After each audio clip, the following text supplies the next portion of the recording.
비슷해요. 거지근성 못 버리는 시모와 가진 거라곤 쥐뿔도 없는 주제에 외도까지 저지른 남편놈을 버리고 모처럼 휴식을 취하고 있는 애청자입니다. 휴식이 참 좋긴 하네요. 평소 울고 웃던 사연 열차에 이렇게 사연을 적어 보낼 시간도 생기고 말이에요. 사연을 쓰려고 오랜만에 다시금 꺼내본 이혼에 대한 기억은 다들 그러하겠지만 유쾌하진 않네요. 하지만 나름대로 할 건 다 해보고 결정한 이혼이라 후회는 남지 않습니다. 왜 그런 생각 들 때도 있잖아요. 그땐 이렇게 할 걸, 저땐 저렇게 할 걸, 그런 거요. 적어도 그런 생각은 조금도 하지 않으니 복수만큼은 후련한 것 아니겠어요? 그러면 지금부터 이야기 시작해 볼게요. 남편과는 회사에서 처음 만난 사이였어요. 입사를 했을 당시 남편은 이미 회사 내에서 꽤 유명하더라고요.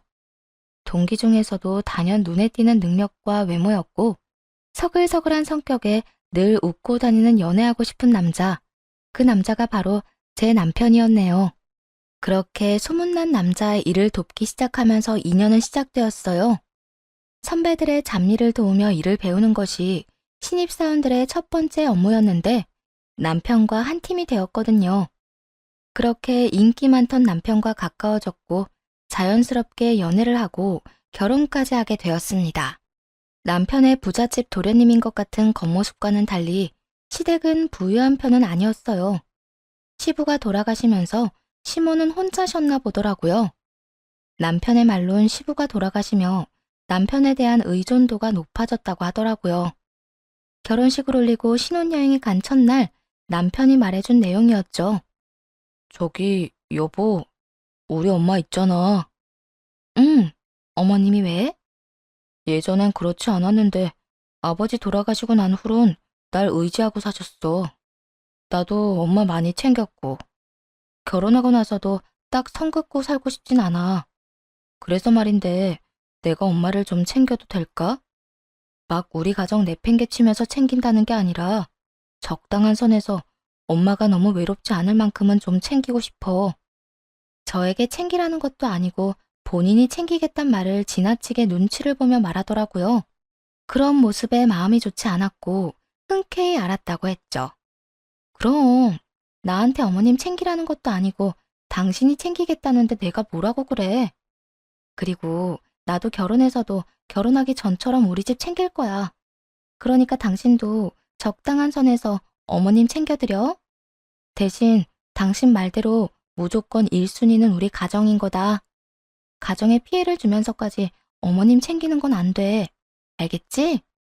오, 알겠어. 우리 엄마는 내가 알아서 잘 챙길게. 그 후 남편이 따로 말은 하지 않았지만 시모에게 용돈을 챙겨준다는 건 알고 있었어요. 우연히 남편의 휴대전화에서 이체 내역을 본 적이 있었거든요.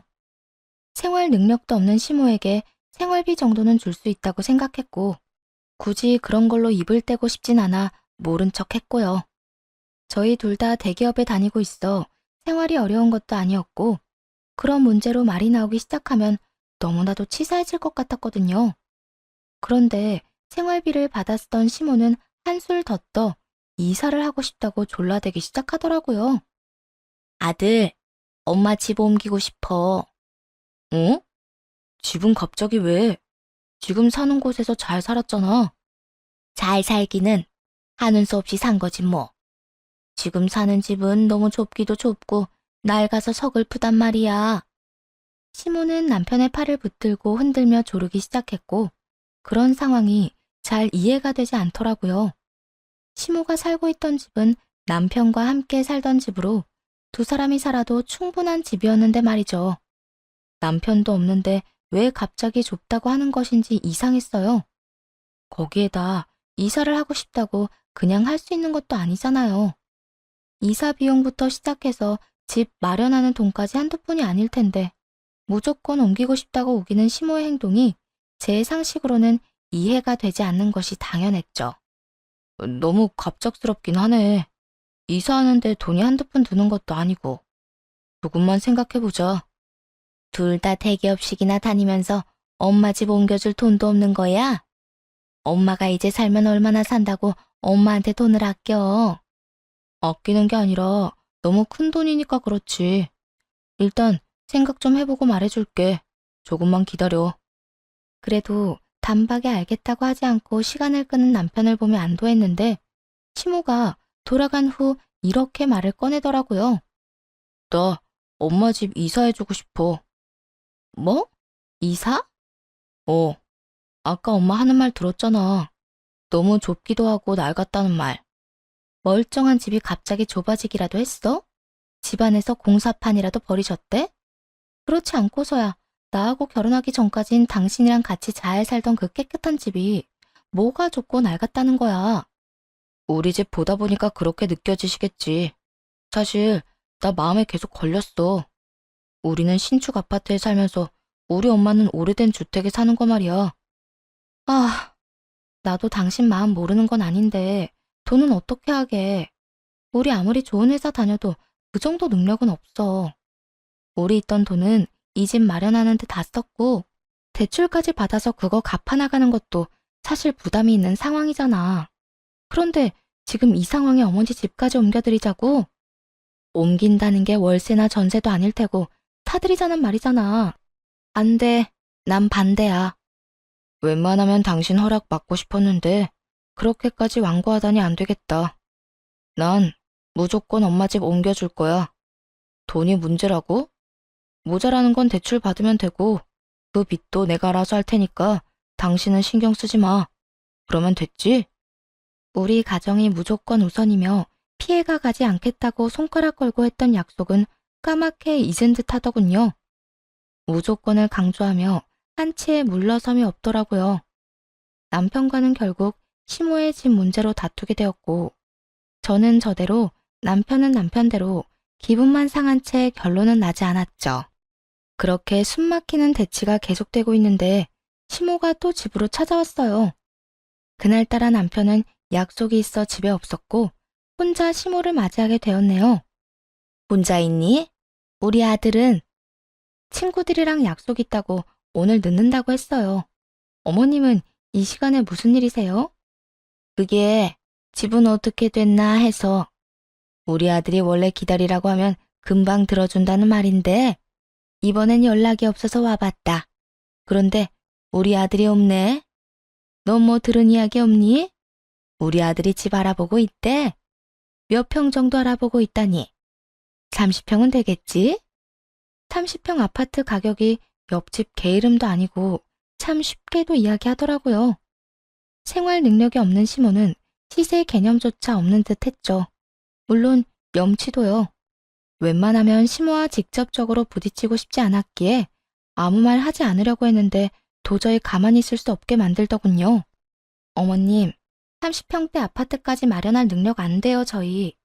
된다고 해도 다 대출받아야 할 텐데 그 빚은 또 언제 다 갚아요?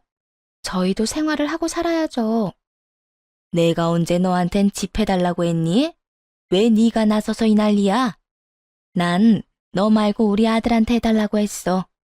그리고 대출금 부담스러우면 전세도 괜찮고 그것도 영 부담스러우면 월세도 괜찮다 난. 그 월세는 하늘에서 떨어지나요? 그 월세도 아범이 내야 하잖아요.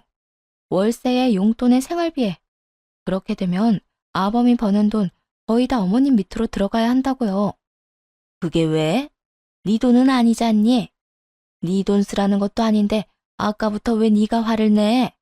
너 진짜 웃기는 애구나. 남편과 제가 가족이 된 것이 언제인데 시모에게 저는 여전히 이방인이고 남편과 시모만 한 가족이라도 되는 양 말하더라고요. 거기에다 남편 돈은 시모를 위해 써도 무방하다는 생각까지 가지고 있었고요. 제가 웃긴 게 아니라 어머님이 말도 안 되는 요구를 하시는 거예요. 부모님께 효도하는 거? 저도 막을 생각 없어요. 그런데 그것도 어느 정도여야 가만히 있죠. 저희 생활도 안 되고 빚이나 월세금에 허덕이면서까지 도와야 한다면 전 반대예요. 그러니까 어머님도 아범한테 너무 과한 요구는 하지 말아주세요. 뭐? 네가 뭔데 나한테 이래라 저래라야. 저요? 저 어머님 아들이랑 결혼한 사람이자 앞으로 어머님 아들이랑 같이 살아갈 사람이요. 저 그냥 이 집에 사는 여자 아니에요. 그리고 아범은 그냥 저랑 사는 것도 아니고요. 이제 저희는 가족이 됐고 저희의 미래를 위해 여러 준비를 해야 하는데 무리해서 어머님 도와드릴 순 없어요. 집은 아범이랑 저랑 좀 더 상의해보고 말씀드릴 테니 오늘은 이만 돌아가 주세요. 지금 더 이야기 나누다간 저도 어머님도 얼굴만 붉힐 것 같네요.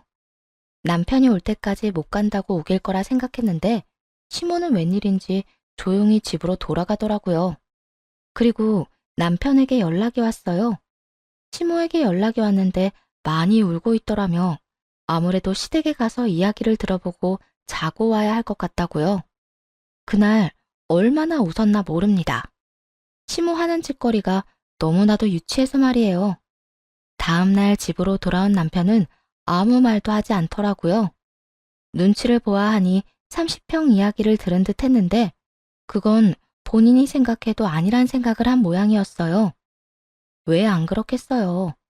혼자 사는 분이 저희가 그만한 돈이 있는 것도 아닌데 자식 생각은 전혀 하지 않고 30평대 신축 아파트를 바라는 게 남편도 얼마나 황당하겠어요. 하지만 집을 옮겨주겠단 마음만큼은 변하지 않았나 보더라고요. 몇 달을 저와 남편, 저와 시모가 번갈아 가며 대립했습니다. 그렇게 점점 지쳐가던 어느 날, 세를 주었던 집이 빠지게 되었어요. 저에겐 20살 때 물려받은 집이 있었거든요. 시모가 원하던 30평대 아파트에 해당했죠. 구축이긴 했지만 깨끗하게 잘 관리가 되었고, 내부도 내부였지만 외관도 괜찮은 곳이었고요. 늘 해왔던 대로 다시 세를 주면 좋겠지만, 그땐 전 이미 많이 지친 상태였어요. 그래서 그 집에 시모를 살게 해주기로 했습니다.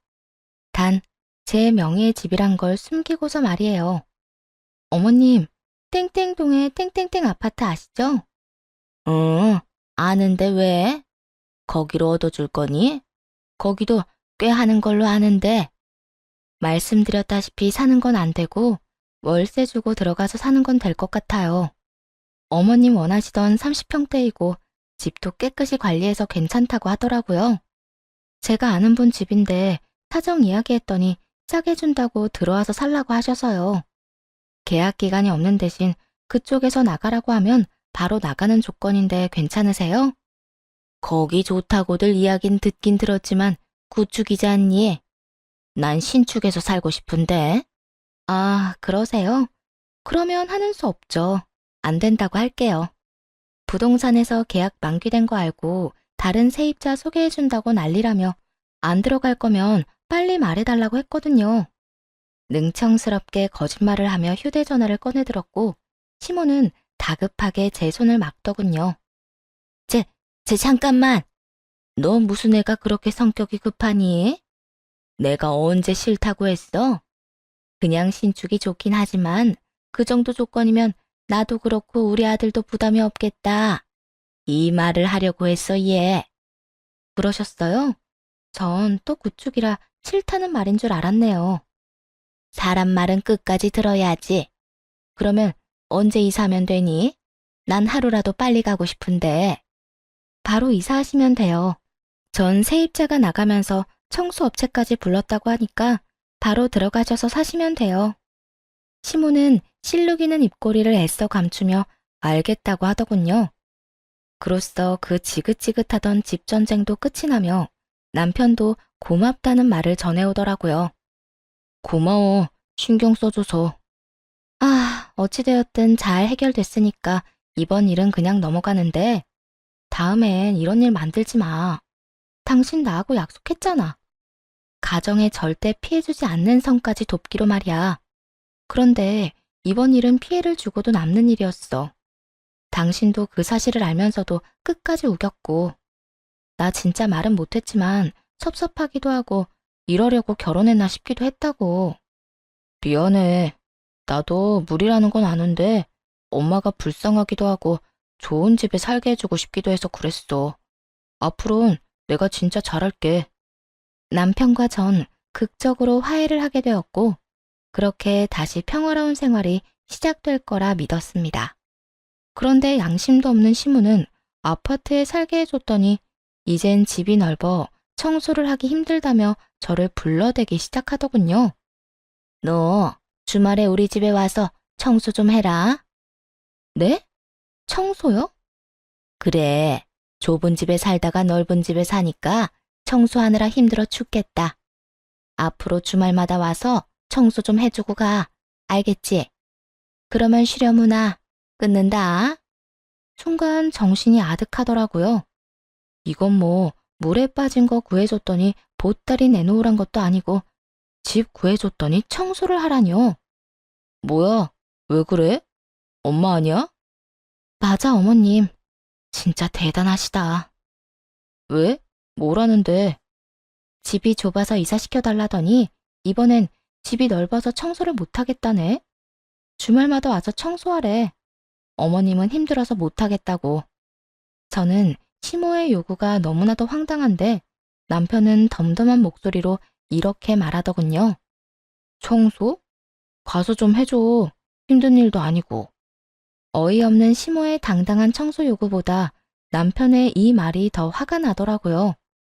특히 자기는 아무 상관도 없다는 듯 휴대전화에 시선이 꽂힌 채 실실 웃는 그 표정이 말이에요. 그 자리에서 남편의 휴대전화를 빼앗아 협탁에 내려놓고 따지기 시작했어요. 내가 집에서 노는 사람이야? 여보, 나도 당신이랑 똑같은 회사에서 힘들게 일해. 그런 내가 주말에 쉬지도 못하고 당신 집에 가서 청소나 해주는 게 힘든 일이 아니야? 당신 그런 식으로 말하면 나 진짜 섭섭하다고. 너 왜 별거도 아닌 걸로 정색까지 하고 그래? 청소하는 게 그렇게 힘들어?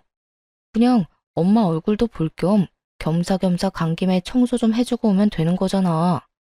제발 별것도 아닌 일에 이러지 좀 말자, 응? 별것도 아닌 일? 정말 당신은 그렇게 생각해? 그렇잖아. 한평생 나 키운다고 고생한 우리 엄마한테 그 정도도 못 해주냐? 아, 그래. 그러면 그렇게 불쌍한 어머님 집은 당신이 가서 당신이 청소해줘. 애 먼 사람 부려먹을 생각하지 말고. 그래, 내가 한다 해. 하여튼 단 한 번도 그냥 조용하게 넘어가는 일이 없지. 당신이란 사람 그렇게 안 봤는데 진짜 대단하다 대단해. 당신이야말로 대단하다고 생각 안 해? 당신 키우느라 고생한 거면 당신이 가서 효도할 생각을 해. 어머님이나 당신이나 나 부려먹을 생각하지 말고. 결국 남편과 또 다퉜고 주말에 남편은 혼자 시댁에 가버리더군요. 저도 굳이 따라 나서지 않았고요. 집에서 혼자 오랜만에 혼자만의 시간을 즐기고 있으려니 잔뜩 화가 난 시모가 득달같이 찾아오더라고요. 너 진짜 미쳤어? 감히 너 따위가 뭔데 우리 아들한테 청소시켜? 그까지 청소 힘든 일도 아니라고 하길래 보냈는데요. 저는 청소가 너무 힘든데 그렇지 않다고 하니 안 힘들다는 사람이 가서 하는 게 맞잖아요. 무슨 문제 있어요? 너 진짜 이렇게 나올 거니?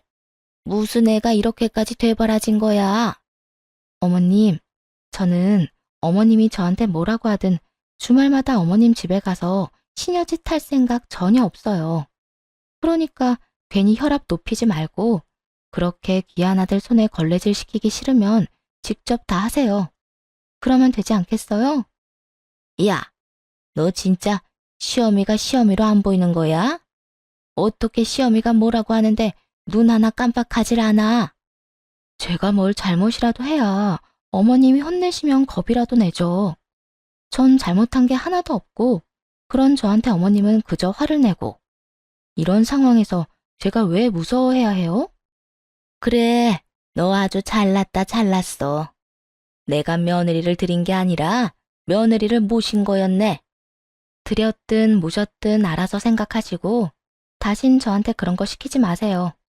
그까지 청소가 어려워서 이렇게까지 군 건 아니었어요. 그저께까지만 해도 친구들과 등산을 다녀왔다, 바다를 다녀왔다며 사진을 보내던 시모가 힘들어서 청소를 못하겠다고 하니 그게 너무 얄밉더라고요. 그리고 남의 집 자식은 막대하고 자기 자식만 귀히 대하는 시모의 태도에도 화가 났고요. 이판사판 될 대로 되란식인 저의 태도에 시모도 할 말이 없는지 한참을 노려보다 그냥 돌아가더라고요. 그리곤 2차전의 상대인 남편이 집으로 돌아왔죠. 당신 진짜 이렇게까지 할 거야? 말이라도 좀 상냥하게 해주면 안 돼?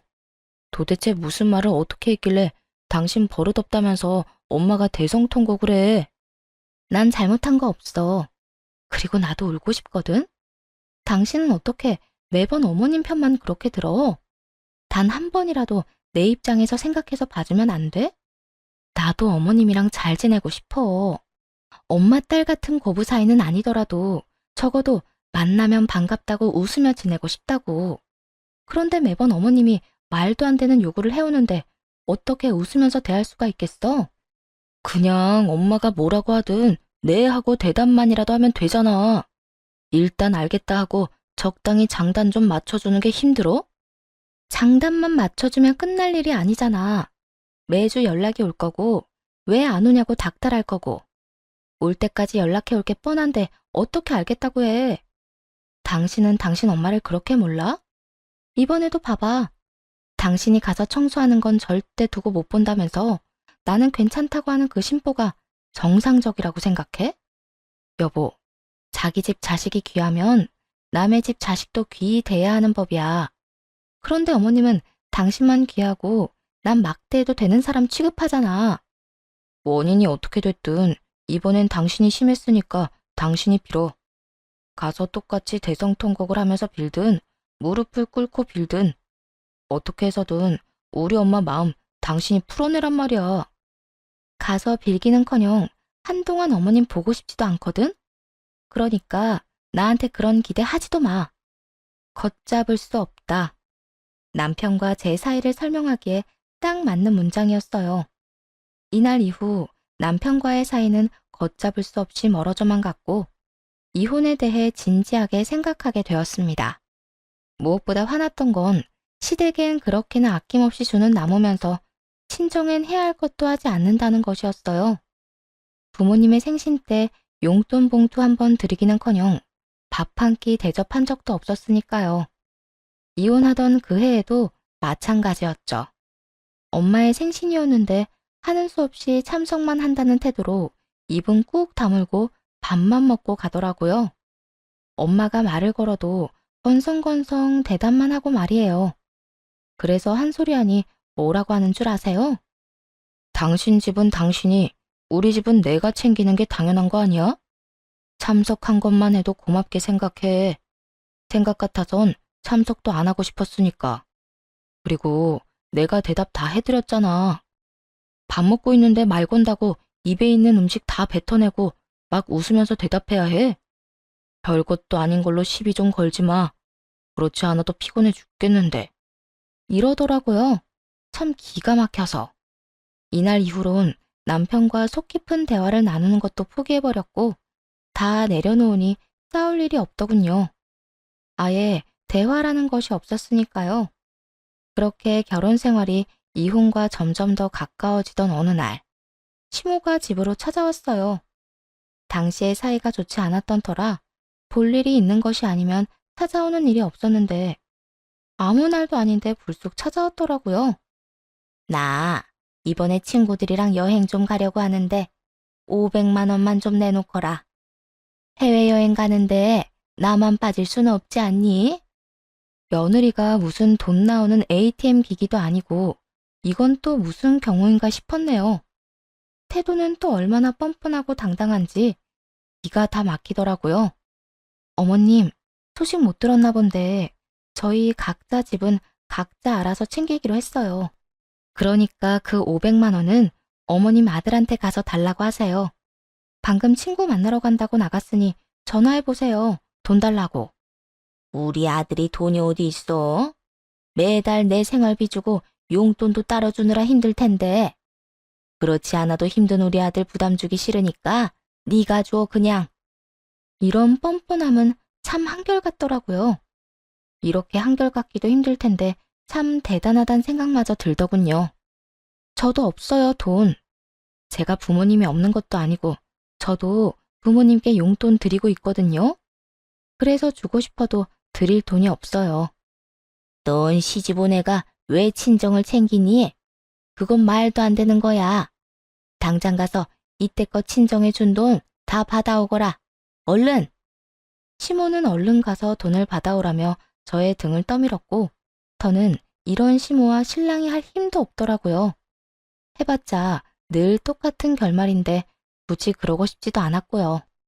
바로 남편에게 전화를 걸어 집으로 와 상황을 해결하라고 했고, 얼마 지나지 않아 남편이 집으로 뛰어 들어왔네요. 그리곤 이렇게 말하더라고요. 엄마 말이 다 맞는데 왜 또 이 난리야? 괜히 또 싸우지 말고 엄마 말대로 친정에 준 돈 다시 받아와. 결혼한 여자가 가정에 돈 쓸 생각을 해야지 왜 친정에다 돈을 써? 그러는 당신은? 결혼한 남자가 왜 시댁에다 돈을 써? 아니, 당신은 쓰는 정도가 아니라 퍼다 나르고 있지. 내가 친정에 쓴 돈 받아오는 대신 당신도 이때껏 어머님께 준 돈 다 받아와. 어때? 공평하지? 공평? 나는 남자고 당신은 여잔데 뭐가 공평해? 그리고 당신 집은 당신이 용돈 같은 거 안 줘도 먹고 살만 하잖아. 우리 엄마는 내가 안 도와주면 당장 못 먹고 산다고. 키워주셔서 감사하다는 마음으로 드리는 용돈에 먹고 사는 문제가 왜 나와? 당신은 당신이 할 도리, 나는 내가 할 도리를 다 하자는 것뿐인데. 그리고 기억 안 나? 당신이 각자 집은 각자 알아서 챙기자며. 우리 집에 내가 준 용돈이니까 더는 그 일로 뭐라고 하지 마. 내가 각자 집 챙기자고 했던 건 생신이나 경조사 말이었지. 매달 주는 용돈 말이 아니었다고. 어쨌든 난 당신이 매달 처가에 용돈 주는 거 싫으니까 가서 다 받아와.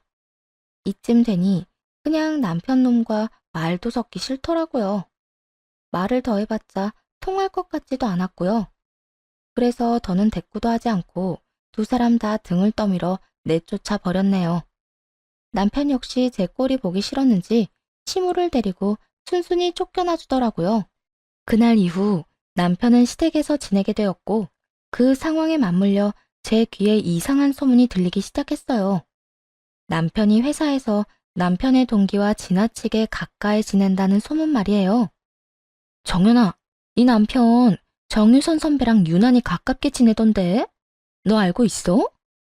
정유선? 두 사람 동기잖아. 그래서 친한가 보지. 난 신경 안 써. 동기인 건 나도 알고 있는데 요즘 따라 두 사람 유난히 친하게 지내길래. 뭐, 네가 괜찮다면 됐어. 난 혹시나 해서. 어차피 이혼을 마음먹고 있기도 했고 남편 놈 이야기는 듣고 싶지도 않아 신경조차 쓰지 않았는데, 그 여자가 왜 남편과 갑자기 티나게 친근하게 지내는지 그 이유를 그날 밤에 알게 되었습니다. 잊을만 하면 찾아오는 시모가 그날 밤 집으로 찾아왔고 아주 친절하게 여자의 정체를 밝혀주었거든요. 또 무슨 일이세요? 무슨 일이긴, 할 말 있어서 왔지. 너 이 집에서 당장 나가고 우리 아들이랑 이혼하거라. 내 돈 주고 산 내 소파에 다리까지 꼬고 앉아 이혼을 말하는 시모를 보는데 기가 막히더라고요. 거기에다 집에서도 나가라고 하니 이건 또 무슨 개소리인가 싶더라고요. 이혼은 알겠는데 이 집에서 나가라뇨? 제가 왜 나가야 하는데요? 왜긴 왜야. 여긴 우리 아들 집이니까 그렇지. 아무리 이 집 살 때 반반씩 내고 샀다고 해도 예로부터 집은 남자 몫인 거 모르니? 그러니까 당장 짐 싸서 나가. 억지 논리에 너무 황당해 아무 말도 하지 않고 있으니 자신의 논리가 통했다고 착각했는지 신난 시모가 자신과 남편의 무덤을 파기 시작하더군요. 짐 싸서 나가는 대로 이혼도 당장 하거라. 네가 이혼을 해줘야 우리 아들이 나한테 500만 원 준 그 애인이랑 얼른 결혼할 거 아니야. 지금 뭐라고 했어요? 500만 원을 남편 애인이 줬다고요? 그리고 결혼이라고 했어요? 그래. 우리 아들 아주 통 큰 애인이 생겼더구나. 내가 해외여행 간다고 했더니 먼저 경비가 얼마냐고 묻고 그 자리에서 돈 500만 원 바로 송금해 줬다고. 아, 그러니까 남편이 만나는 여자를 어머님이 만나기까지 했나 보네요. 그럼 우리 아들이 나한테 비밀이 있을 것 같니? 같은 회사 동기라고 하던데 너와는 달리 아주 통도 크고 애가 바르더구나. 그러니까 구질구질하게 내 아들 붙잡고 살 생각하지 말고 이혼이나 해. 참 멍청하지 않나요? 불륜이 자랑거리도 아니고 당연히 아들을 위해선 숨겨야 마땅할 일일 텐데 말이에요. 제가 화내는 그 모습 한번 보려고 굳이 묻지도 않은 사실까지 다 술술 말하는 꼴도 그렇고요. 말을 잃은 제 모습이 너무나도 만족스러웠는지 제게 더 큰 화를 끌어내기 위해 휴대전화까지 내밀더라고요. 세 사람이 함께 찍은 사진을 보여주기 위해서 말이죠. 어때? 잘 어울리지? 너만 빠지면 우린 이렇게 화목하게 살 수 있단다. 상간녀의 정체는 확인해 볼 것도 없이 낮에 들은 그 여자였고 시모를 가운데 둔 세 사람은 밝게 웃고 있더군요. 시모의 휴대전화를 빼앗아 들고 제 휴대전화로 그 사진을 다시 찍었어요. 뒤로 넘기니 다른 사진들도 많길래 그 사진들도 다 찍어뒀네요. 멍청한 시모는 외도 사실을 알려준 것도 모자라 증거까지 다 넘겨준 셈이었죠. 모든 사실도 알았겠다. 증거까지 완벽한 상황. 이혼해야 한다면 그때가 최고의 타이밍이란 생각이 들더라고요. 어머님, 제가 이런 말을 하게 될 줄은 몰랐는데 고마워요. 진심이에요. 너 충격이 커서 미쳐버렸니? 갑자기 고맙기는 왜 고맙니? 왜긴 왜겠어요. 그렇지 않아도 이혼이 하고 싶어 안달이 날 지경이었는데 어머님이 이렇게 그의 외도 사실도 알려주고 외도 증거까지 가져다 주니 제가 너무 고맙지 않겠어요? 그제야 시모는 자신이 한 짓이 얼마나 남편에게 불리한 짓이었는지 깨달은 모양이더라고요. 제 손에 쥔 자신의 휴대전화를 낚아채곤 서둘러 부인을 하기 시작했거든요. 뭐야? 외도 증거? 아니다, 외도 같은 거. 내가 애인이라고 했던 건 그냥 한 말이고 친한 친구 사이라고 했어. 난 그저 네가 화내는 꼴을 좀 보고 싶어서 거짓말을 했던 것뿐이라고. 다 됐고요. 우선 어머님이 살고 있는 집부터 좀 비우세요. 그 집 사실은 제 지인 집이 아니라 제 집이거든요. 될 수 있으면 빨리 좀 비워주시고 이 집에서도 빨리 좀 나가주실래요? 이혼할 남자 엄마랑 더는 마주보고 있기도 싫어서요. 그 집이 네 집이란 말이야? 네. 제가 손해를 크게 보고 어머님 살게 해드렸는데 이혼할 마당에 그럴 필요가 없잖아요. 집에 가면 바로 짐부터 좀 싸세요. 너 우릴 속였니? 왜 그런 걸 속여? 그리고 이렇게 갑자기 나가라고 하는 법이 어디에 있어? 생각 안 나세요? 집주인이 원할 시엔 언제든 바로 집에서 나간다는 조건이 있었던 거. 집주인은 저고 제가 원하는 언제든이라는 시점이 바로 지금이에요. 그러니까 당장 나가주세요. 여기서도 나가주시고요. 시모가 무어라 하기도 전에 밖으로 내쫓아버렸고 상황을 전해 들은 남편놈이 헐레벌떡 집으로 들어오더라고요. 들어오자마자 변명부터 쏟아내는데 유명 래퍼도 울고 가겠더군요.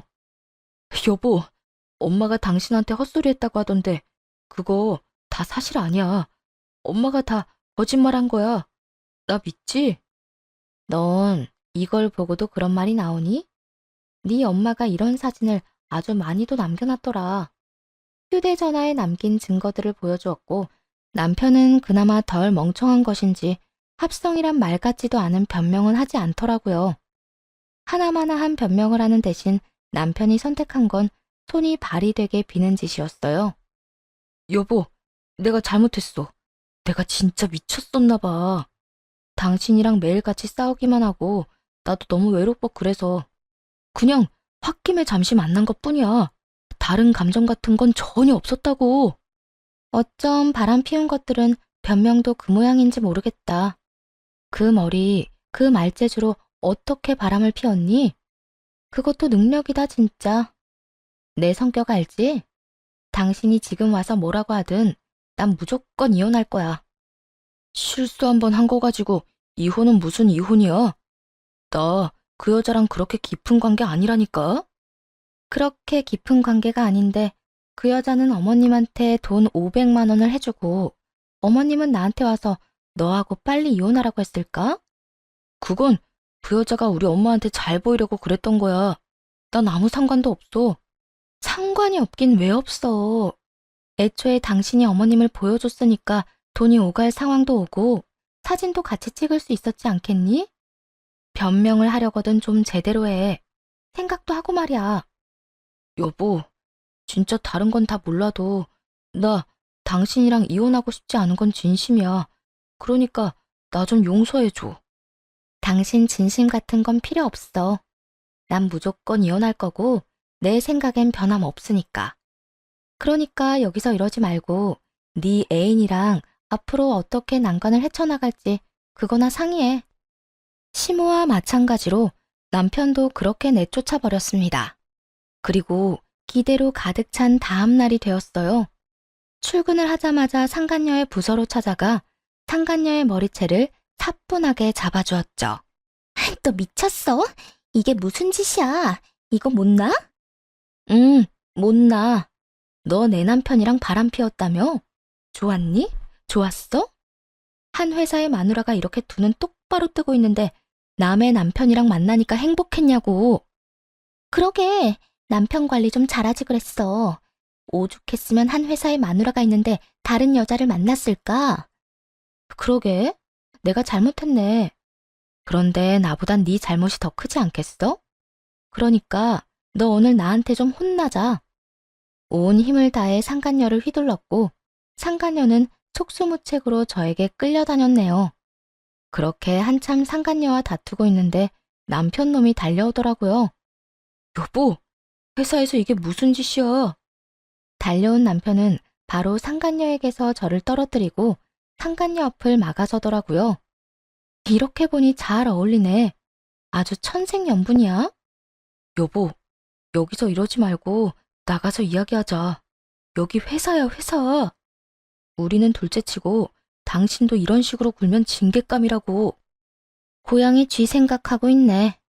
남편이 바람 피워서 이혼하는 마당에 징계가 무서울까봐? 내 걱정하지 말고 너희 걱정이나 해.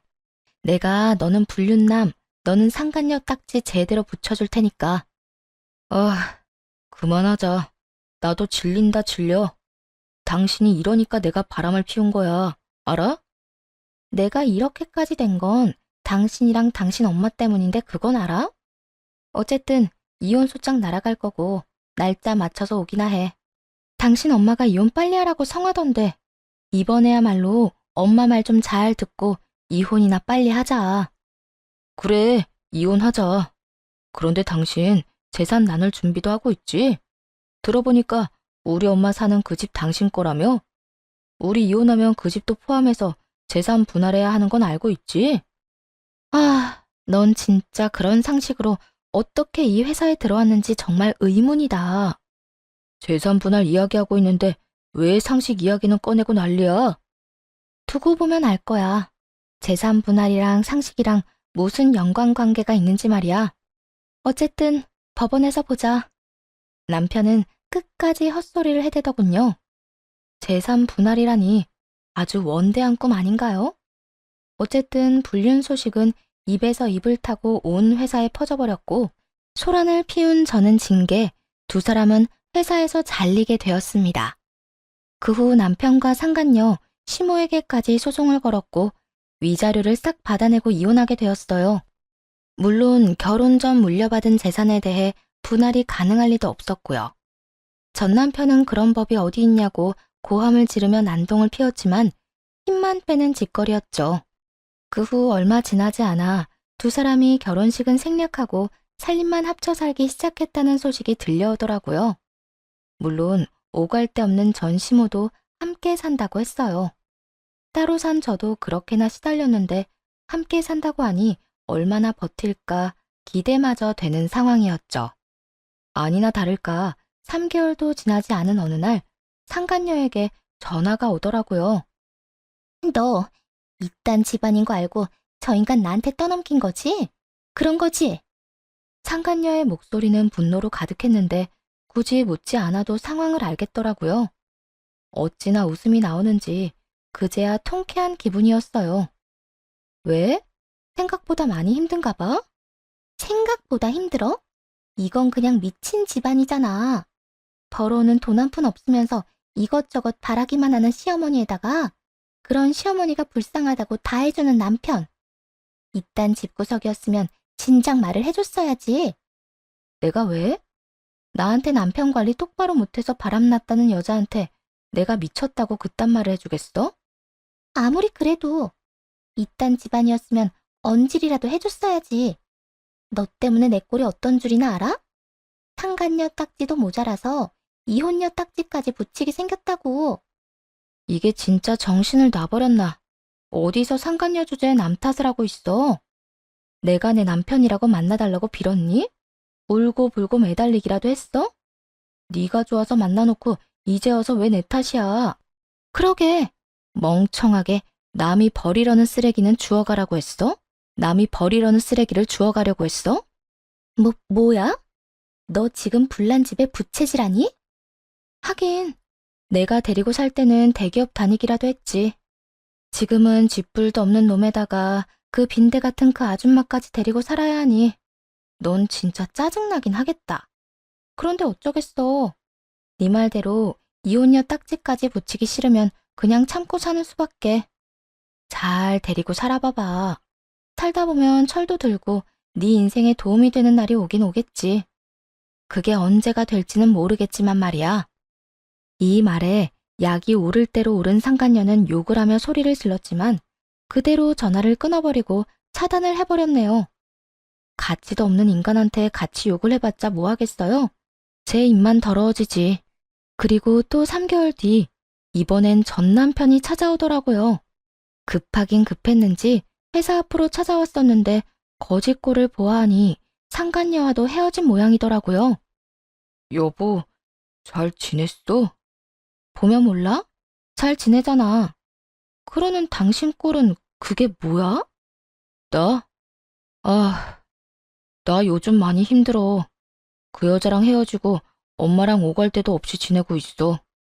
그래서 뭐, 혹시 설마 나한테 잘못했다고 다시 잘해보자 이런 말 같지도 않은 말 할 건 아니지? 전 남편은 전곡을 찔려버린 것인지 당황한 표정을 지어 보이며 가만히 있더라고요. 그런 남편은 그냥 보고만 있었고 제 시선을 느낀 남편이 다른 대책을 내놓기 시작하더군요. 나도 양심은 있어. 설마 당신한테 그런 말을 할 수가 있겠어? 내가 찾아온 건 다름이 아니라 우리 엄마가 살던 당신 집 있잖아. 당분간 우리 거기서 새 좀 들어서 살 순 없을까? 진짜 우리가 오갈 데가 마땅치가 않아서 그래. 전혀 생각지도 못한 부탁이었어요. 설마 이혼한 전 남편이 회사 앞까지 찾아와서 제 명의의 집에 새를 들어 살고 싶다 소리를 할 줄 누가 상상이나 했겠어요? 전 여전히 아무 말도 하지 않고 있었고 전 남편은 다시 부탁을 해오기 시작하더라고요. 정말 어려워서 그래. 그때 그 월세로 한동안만 좀 살게 해줘. 엄마도 그 집에서 다시 살고 싶다고 난리고 나도 그 집이면 살만할 것 같아서 그래. 가진 건 쥐뿔도 없으면서 30평대 아파트 타령이나 하는 그 도둑놈 빈대 심보는 여전한가 보더군요. 고민 끝에 이 말도 안 되는 부탁을 들어주기로 했어요. 단, 월세는 빼고 말이죠.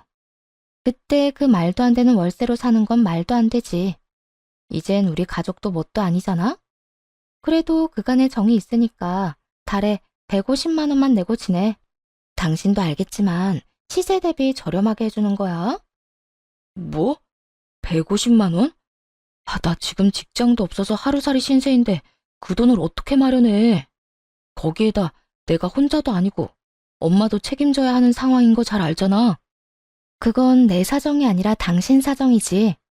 내가 이혼한 마당에 그런 사정까지 다 봐줘야 해? 150만 원이 부담스러우면 단칸방이나 알아봐. 당신이 원하는 월세로 살 수 있을 테니까. 전 남편은 이것도 저것도 본인 뜻대로 되지 않자 태세를 바꿔 버럭 화를 내기 시작하더라고요. 모든 것을 제 탓으로 돌려버리는 것까지 잊지 않고 말이에요. 당신 진짜 이렇게까지 매정하게 굴 거야? 불쌍한 사람 돕는 셈 치고 좀 도와주면 어디가 덧나? 덧나. 내 심보가 뒤틀릴 것 같거든. 그리고 누가 불쌍한데? 당신은 지금 당신이랑 당신 엄마 모습이 너무 불쌍할지 몰라도 나한텐 전혀 아니거든. 내 눈엔 벌 받을 사람 벌 잘 받고 있다 싶어. 그러니까 내 앞에서 불쌍한 코스프레 할 생각도 하지 마. 이 매정한 년아, 내가 이렇게 된 게 다 누구 때문인데? 내가 애초에 너 같은 거랑 결혼만 안 했어도 이 모양 이 꼴은 안 됐어. 너 때문에 다 망친 내 인생 다 망쳤어. 다 너 때문이라고. 전 남편은 고함까지 지르며 다가왔고 눈이 뒤집혀버린 전 남편의 뺨을 시원하게 날려줬네요. 정신 차려. 벼랑 끝까지 몰리니까 만만한 내가 생각나서 찾아왔나 본데 나 네 생각처럼 만만한 사람 아니거든? 어디서 꼴 같지도 않게 행패야 행패가? 너 지금 감히 날 때렸어? 때렸어. 정신 못 차리고 헛소리 하길래 좀 때렸는데 왜? 불만 있어? 그러게 바람 피워서 이혼당한 주제에 남 탓이나 하래? 앞으로 인생 똑바로 살아. 그리고 다신 찾아오지도 마. 너란 인간 이제 지긋지긋하니까. 여전히 뺨을 부여잡고 서 있는 전 남편을 뒤로 한 채 집으로 돌아왔고 그 후 전 남편이 다시 찾아오는 일은 없었어요.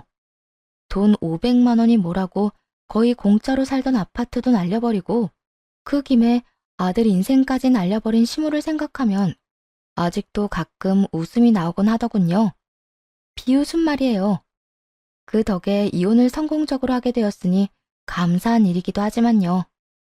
그렇게 가끔 웃기도 하고 원망도 하고 또 때론 감사도 하다 보니 2년이란 시간이 지났네요. 요즘은 다니던 회사를 그만두고 처음 말씀드렸다시피 쉬고 있는 중이에요. 새로운 무언가에 도전하기 위해서가 아니라 정말 말 그대로 휴식기를 보내고 있습니다. 이혼을 하고 온 정신을 일에 쏟았던 터라 몸도 마음도 너무 지친 듯해 어렵게 내린 결정이었어요. 쉬는 김에 친정 근처로 이사도 했고 자주 부모님과 시간을 보내며 요즘은 아주 느긋하고 행복한 하루하루를 보내고 있어요. 그간 모아둔 돈이 있기도 하고 퇴직금의 위자료까지 모아뒀던 터라 돈 걱정은 하지 않고 쉴 수 있다는 것이 가장 큰 행복인 것 같네요. 다들 이래서 돈 많은 백수가 꿈이라고 하는구나 싶어요.